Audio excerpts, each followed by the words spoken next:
1978களில் இதற்கான விதைகள் போடப்பட்டு அதற்கு முன்பு கூட பல அமைப்புகள் விடுதலைக்கான பணிகளை அங்கு தொடங்கி பணியாற்றி இருக்கிறார்கள்.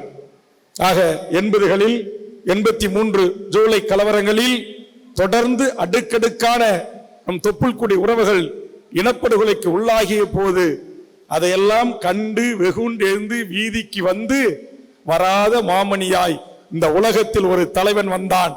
எங்களை அடிமைப்படுத்தி ஆளுகின்ற சிங்கள பேரினவாத அரசாங்கமே, நீ என்ன என் தமிழ் தேசிய இனத்திற்கு என்று கொடியில் இடமளிப்பது, இதோ நானே ஒரு கொடியை உருவாக்குறேன் என்று எம் தமிழீழ தேசிய தலைவன் அவர்கள் எம் தமிழ்நாட்டு உறவுகளோடு சேர்ந்து உருவாக்கியதுதான் தமிழீழ தேசிய கொடி. விடுதலை புலிகளின் வீரம் செறிந்த கொடி.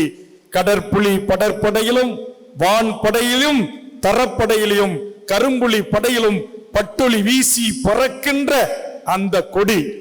அந்த கொடியை கையில் ஏந்துகின்ற போது நம்முடைய உள்ளத்திலும் நம்முடைய உணர்விலும் ஒரு எழுச்சி வருகிறது அல்லவா?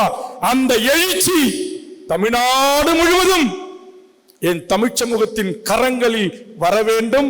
அவர்களுக்கான எழுச்சியை பெற வேண்டும்.